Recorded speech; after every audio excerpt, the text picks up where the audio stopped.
Olá, eu sou Vanja Nóbrega. Seja bem-vindo ao Conversa Franca, um programa exclusivo da sua TV Assembleia. E hoje nós vamos conversar sobre um tema essencial para o servidor público.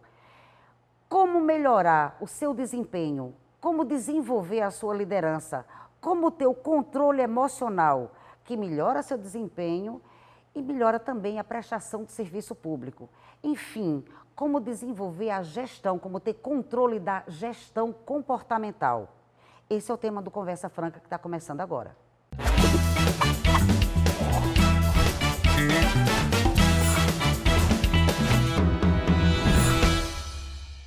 E o convidado do Conversa Franca de hoje é o treinador, criador do método Servir e palestrante Felipe Rivello. E para essa conversa, também para ajudar nessa conversa, temos nossos dois colegas jornalistas, o Fred Guerra e o Rubens Gonçalves. E eu queria começar perguntando para o Felipe o seguinte: Felipe, servidor público é um público muito amplo, tanto nas esferas, né, municipal, estadual e federal, quanto nas expertises, porque você tem servidores de todos os níveis de escolaridade, com todas as personalidades.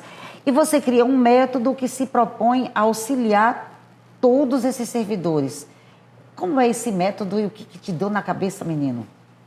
Vanja, criar um método heterogêneo que possa pegar qualquer nível de servidores, né, seja do menor servidor até os cargos mais altos de liderança, não é uma tarefa simples. Falar uma linguagem que todos tenham essa compreensão. Mas quando eu descubro que 80% dos desafios que ocorrem no serviço público não são técnicos, são comportamentais, eu entendi que daria para criar uma fala, Rubens, para todos. E isso foi a linha mestre do início desse treinamento. Mas essa fala que serve para todos, como eu falei, você tem níveis, por exemplo, de escolaridade diferentes dentro do serviço público. Você conseguiu perceber assim, uma carência comportamental que une todos eles, que é uma interseção entre todo esse público? Isso. Na verdade, eu entendi que 4 pilares poderiam atender a todos esses servidores. O primeiro pilar é a inteligência emocional. Principalmente depois da pandemia, esse problema emocional atingiu praticamente todo o serviço público. O segundo pilar é relacionamento. Muitos servidores têm dificuldade de se relacionar com outras pessoas, muito por conta do seu perfil comportamental também. Então, relacionamento interpessoal é o segundo pilar. O terceiro é liderança. Não adianta a gente querer formar líderes se aquele servidor não conseguiu ainda se liderar, muitas vezes nem ser liderado. E o quarto pilar é a comunicação, é isso que a gente está fazendo aqui, né? Os servidores têm, em sua maioria, uma dificuldade de ter uma comunicação assertiva, mais direta. Então, eu entendi que esses 4 pilares são para todos os servidores, são importantes serem trabalhados para todos os servidores. E a partir daí surgiu o método Servir. Aí, Felipe, então assim, eu sou servidora, eu entendi que eu preciso melhorar meu desempenho, eu preciso melhorar até minha saúde mental dentro do meu local de trabalho. Como é que eu demando isso? É uma mentoria individual ou eu preciso provocar meu departamento para que isso atinja todos os meus colegas? Como é que funciona esse método? Como é que ele atende? O método Servir, Vanja, ele é in company, que nós chamamos. Nós somos demandados pelo órgão público, seja uma secretaria, uma prefeitura como um todo, enfim, e nós vamos até o local. Então, respondendo a sua pergunta, é importante demandar o líder da equipe, ao chefe da secretaria, enfim. Esse é um modelo do método Servir, mas nós estamos criando uma esteira de produtos que vai atender o individual, como mentoria, curso online, algo mais específico para quem quer realmente aprofundar nessa área. Mas o método hoje é demandado pela secretaria, pela prefeitura, governo, enfim. Felipe, Fica à vontade, Rui. Felipe, eu queria entender o seguinte, veja, então no setor privado, eu vou lá e demito, por exemplo, um funcionário que não me atende, que não, enfim, não presta o serviço que eu espero, ou que o meu cliente espera. No serviço público é mais complicado, porque o sujeito é um servidor, às vezes, de carreira, né? Ele não ele é estável, difícil de se demitir, porque você tem um processo administrativo, essa coisa toda. Como motivar Eu sei que o seu método vai para muito além da motivação, mas a motivação suponho que seja uma delas. Como motivar um servidor que tem isso, que tem uma estabilidade, portanto, pode se acomodar naquela função? Essa pergunta é excelente, Rubens, pelo seguinte: por que o método foi criado? Por conta de uma linguagem do servidor público que não era atingido por outros tipos de treinamento, porque tem muito treinamento no mercado, mas que fale a linguagem do servidor, como você bem colocou, é muito difícil. Então, o método Servir, quando a gente fala de liderança, a principal diferença do líder público para o líder privado é que o público não escolhe a sua equipe. Ele precisa trabalhar muito mais a equipe dele do que um líder no setor privado, que a demissão é muito mais fácil do ponto de vista de organização de equipe.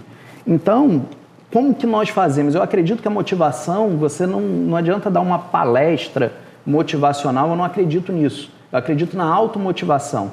E para isso a gente precisa entender qual é a chave que a gente vira em cada um dos servidores. Então existe toda uma preparação antes. No método nós enviamos um questionário para aquele servidor e ao final nós passamos um outro questionário e que nós entregamos para a secretaria, para o órgão público que fez a nossa contratação com algo mais individualizado ali. Mas, respondendo sua pergunta, é isso. Nós trabalhamos para que o próprio servidor busque em que se motivar. Porque motivação é engraçado. Será que é todo dia? Vou te passar uma pergunta, Rubens. Será que é todo dia que você acorda, toda segunda-feira, acorda muito motivado para sair de casa e ir trabalhar? Não necessariamente. Mas a responsabilidade é o seguinte: você tem que estar lá e dar o seu máximo, independente de qualquer coisa.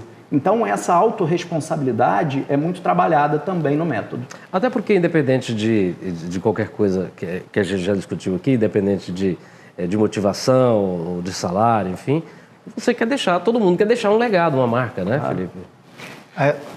Felipe, primeiro, parabéns pelo livro. Eu tive a oportunidade, né, de conhecer mais a fundo. E eu queria saber o seguinte, porque, olha só, você fala para um público bastante heterogêneo, né? Então, assim como líderes, diretores, você tem também pessoas que são comandadas. E eu imagino que existe toda uma adaptação para que você consiga, que a informação consiga chegar, né, para todo mundo, né? Para um público mais heterogêneo. Exatamente. Agora eu quero fazer uma pergunta, já que a Vanja pediu aí para a gente deixar uma situação, fazer você se abrir aqui para a gente, né?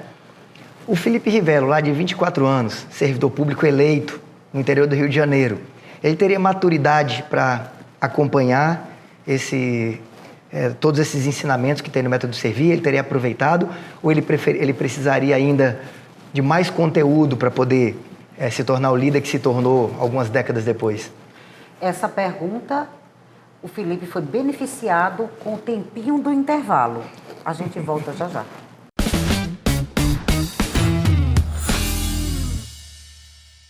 Estamos de volta com Conversa Franca. No final do bloco passado, o Guerra fez uma pergunta para o Felipe. Se o Felipe, que foi eleito vereador lá no começo da juventude, no começo dos 20 anos, se ele teria maturidade hoje para entender e absorver o que esse Felipe mais maduro de hoje está se propondo a ensinar para os servidores públicos. Perfeitamente. E aí? Uma excelente pergunta, Fred. Eu não tenho dúvida alguma que seria um encurtamento de trajeto. Eu certamente não teria maturidade para ministrar o treinamento, mas para absorver isso, com certeza sim. Eu teria encurtado muito o caminho. Eu errei muito. Eu me vejo lá atrás como alguns comportamentos que eu ainda não tinha me fizeram tomar algumas decisões erradas ao longo do mandato. Mas tudo, claro, é aprendizado. Mas certamente, se existisse um método como o método Servir, eu teria encurtado demais esse caminho. Você fala de método, né? Então, assim, a gente ouve muito, assim, métodos e dicas, né? Que é o forte do momento. As pessoas querem conhecimento, elas querem melhorar, elas querem progredir, evoluir de alguma maneira, e sempre assim, com uma fórmula fácil, um método ou algumas dicas, um pacote de dicas. Na prática, como funciona esse método? Digamos, eu sou a gestora de um município, eu chamei o Felipe e sua equipe para chegar no meu município, porque eu não consigo. Meu município está o caos, a fofoca está truando dentro do município, ninguém produz nada, aquele ambiente insalubre. Como é que chega a equipe, como é que se instala esse método Servir? Como é que funciona na prática? Então, na prática, nós enviamos um questionário onde a gente passa a conhecer e perguntar ao servidor, todo servidor que vai participar do método, ele precisa preencher esse formulário. E a gente passa a ter um retrato daquele órgão. E a partir desse retrato que nós fazemos alguns ajustes e iniciamos o nosso treinamento.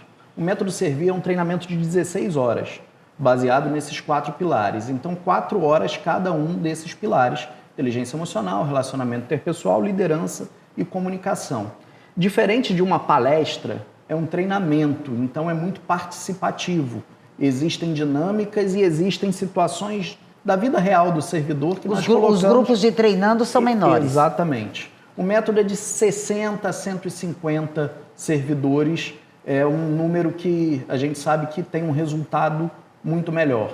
Felipe, falando ainda desse público tão heterogêneo, obviamente a gente parte sempre da realidade que a gente conhece, mas tem realidades diferentes. Tem órgão público com muita tecnologia, sobretudo os federais, e tem órgão sucateado, os municípios menores e tal. E aí a gente imagina que enquanto um está precisando de um computador, tem outro discutindo a inteligência artificial em outros setores mais avançados, né? E a tecnologia, como que ela fica nisso? Porque, aliás, Felipe, alguém já disse em algum lugar que em algum momento todo mundo disse que a tecnologia ia tomar o lugar, né, da montagem na linha de produção da fábrica, com os braços mecânicos, não substituiu. E agora, na área intelectual, né, na área do pensamento, há essa discussão também. Eu queria que você falasse um pouco sobre isso. Eu acredito que a tecnologia sempre chega para somar. Então, a gente precisa estar atento a cada novidade. E no serviço público não é diferente. Vamos falar da inteligência artificial num modelo superficial, mas que é o beabá, o básico. O que lá atrás, você ter uma habilidade em pacote Office era importante, era um diferencial. Hoje, quem não começar a se atentar ao ChatGPT, que é o básico da inteligência artificial, não entender que é possível usar essa ferramenta para ganhar tempo, para facilitar algumas ações, independente de da área no serviço público, qualquer área é possível você utilizar para facilitar um pouco mais e ganhar um pouco mais de tempo. O servidor que não se atentar a isso está ficando para trás. E isso é dito lá. E respondendo essa parte do heterogêneo, é importante a gente alinhar a expectativa. Isso a gente nós fazemos o tempo inteiro no método Servir. Nós temos sempre que olhar o mundo ideal, mas dentro do que é possível.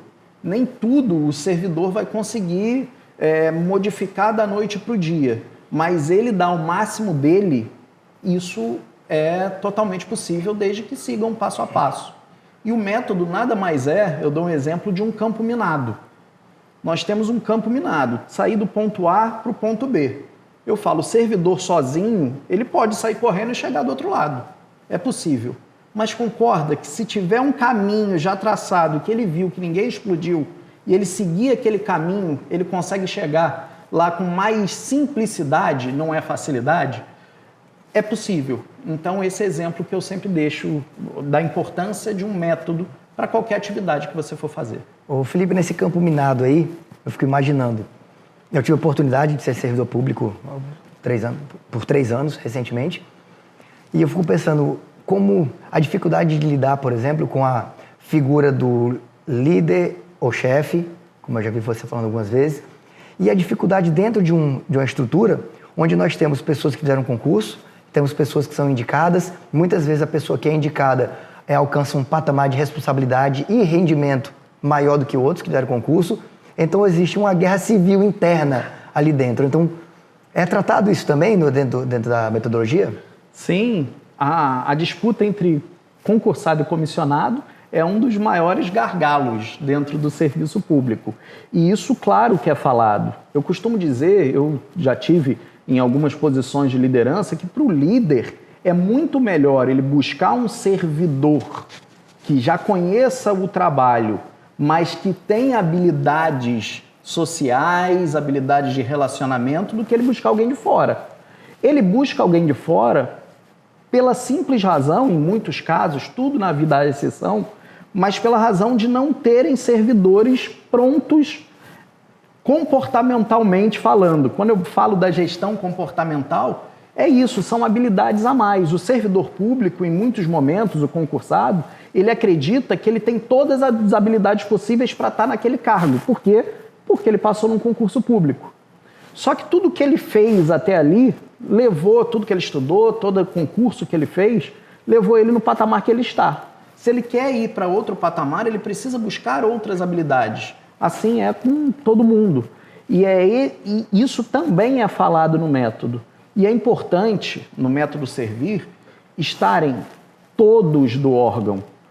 Os servidores, mas os líderes também. Porque senão cria um problema. Quando você tem muita informação e o seu líder não tem, isso começa a gerar mais conflito do que solução. É senso comum ou é verdade isso que a lei de Pareto ali, de 20% faz o trabalho dos outros 80% também? Eu acredito demais nisso. 20% de qualquer área, né? 20% das pessoas são responsáveis por 80% dos resultados. A lei de Pareto funciona demais. Eu vou meio que discordar, vou defender meu quintal, vou discordar. Mas eu queria perguntar uma coisa. Já aconteceu de você, tipo, você tem um ambiente, enfim, uma repartição qualquer, e você é chamado para atuar naquela repartição, para melhorar o desempenho, e quando você chega lá, ou que você aplica o questionário, você descobre que o ambiente até está ok, a culpa é a chefia? Isso acontece, sem sombra de dúvida. Como é que você sai dessa sinuca de bico? O chefe foi quem te contratou para detectar o problema da equipe. Você chega lá e descobre, o problema é o chefe, não é a equipe. Isso já aconteceu e não foram poucas as vezes. Daí a importância do chefe, do líder, estar participando conosco junto nesse treinamento. E ter mente aberta para aceitar a crítica também. Exatamente. E a gente... Deve ser uma parte muito difícil. Mas é importante e acontece. Agora, a mudança é individual. Quando esse líder, esse chefe participa das 16 horas, pode ter certeza absoluta que ele sai consciente do que ele precisa fazer. Se ele vai fazer ou não, aí é individual de cada um. Eu queria só retomar a questão do servidor aqui, da guerra, entre aspas, entre comissionados, contratados, cedidos e efetivos, enfim. Eu vou dar um exemplo aqui da Assembleia, por exemplo. Essa casa acabou de realizar um concurso público e vai chamar servidores a partir dos próximos meses, enfim. Esse servidor está habilitado para tomar posse, porque o conhecimento, a prática dele vai ser com o dia a dia, até porque ele provavelmente nunca exerceu nada, ele só estudava para concurso público, né? Ele vai ter que ter uma fase de adaptação de pelo menos alguns anos com aquelas pessoas que já atuam no setor para ganhar experiência e tal, né?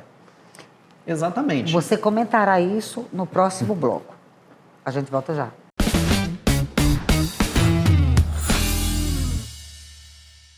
Estamos de volta com Conversa Franca, que hoje está tratando sobre gestão comportamental dos servidores públicos. No último bloco, no bloco passado, o Rubens deixou um comentário para o Felipe. Ele citou o concurso da Assembleia, que está começando a chamar os novos efetivos agora, lembrando que eles tecnicamente são muito qualificados porque passaram por um exaustivo processo de seleção e entram no serviço público. Esses já são qualificados para entrar no serviço? Esses já precisam ter algum tipo de preparo especial para ingressar no serviço público?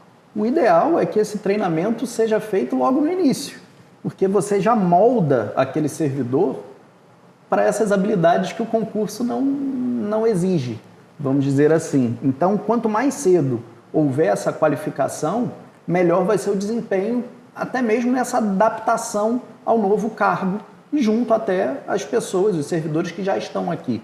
Felipe, você acha que, de maneira geral, os órgãos, tanto executivo, legislativo, judiciário, prefeituras, de maneira geral, você acha que existe, por parte do comando desses órgãos, que eles subestimam essa necessidade emocional dos servidores?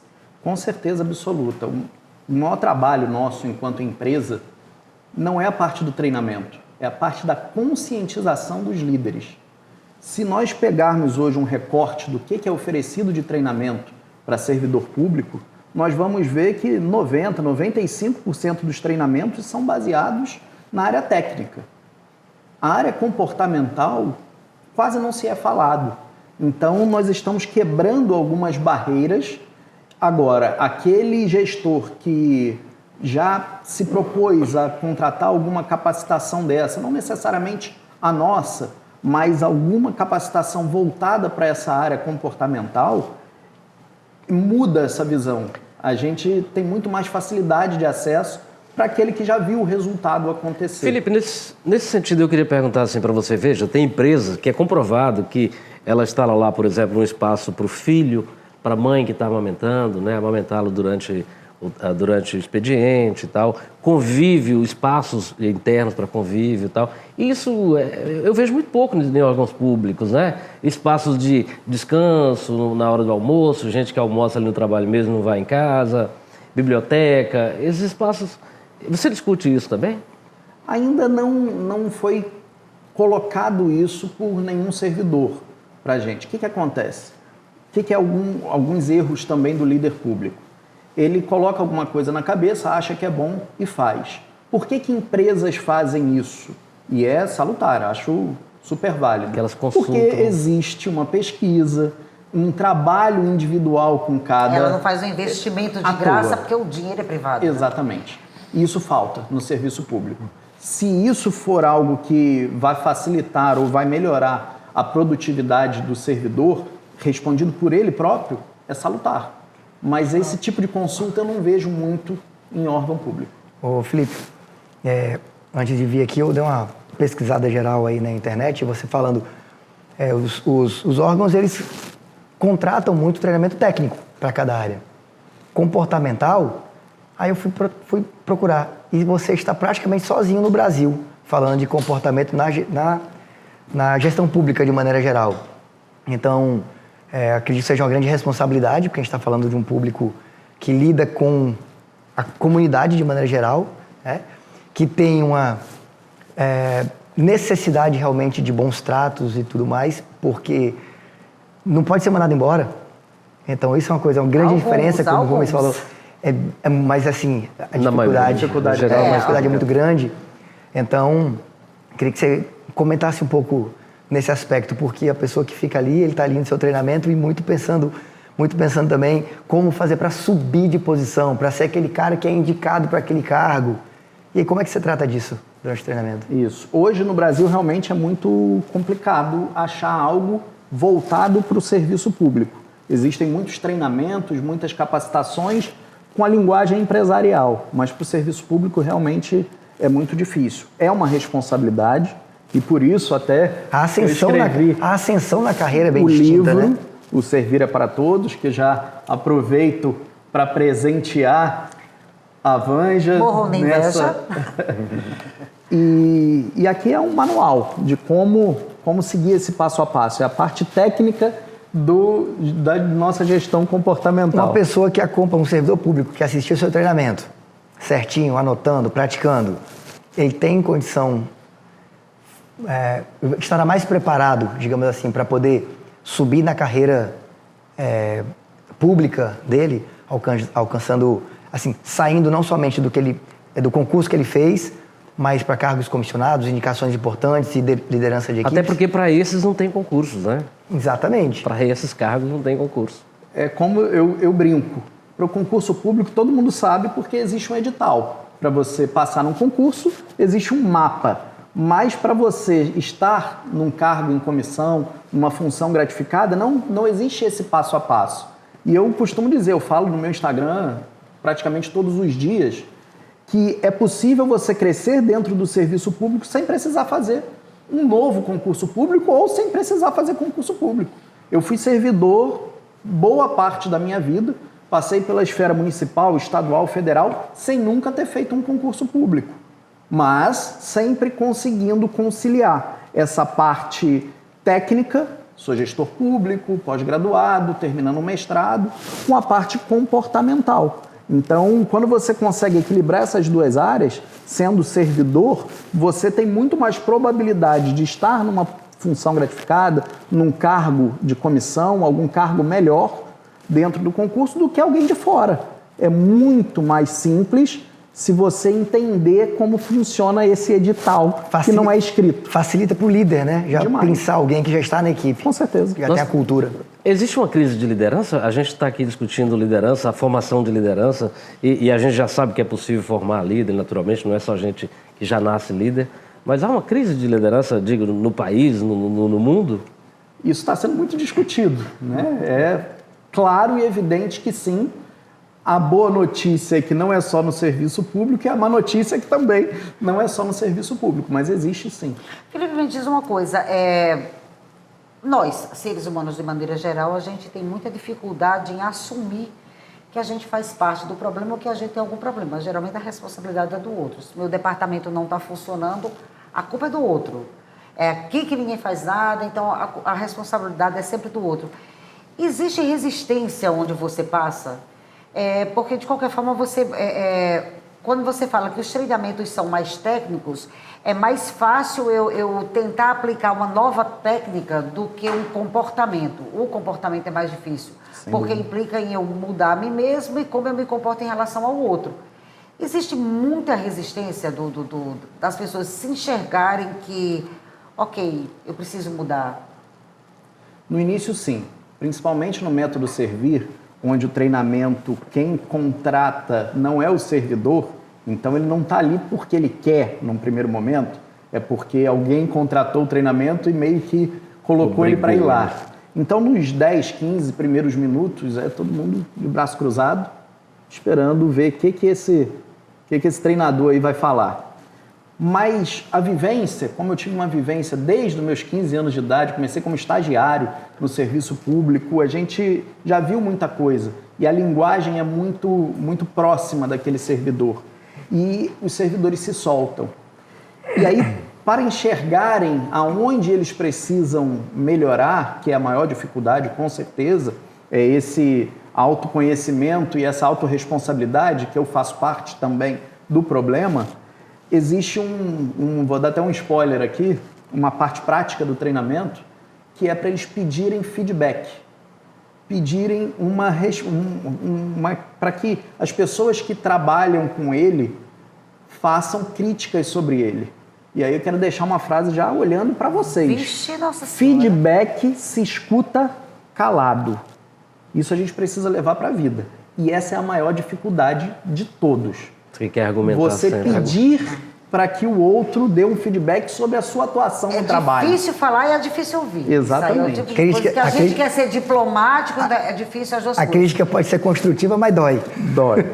É o seguinte, a gente está caminhando já para o encerramento do programa, então eu preciso aproveitar ainda para dar tempo ao Felipe fazer um convite.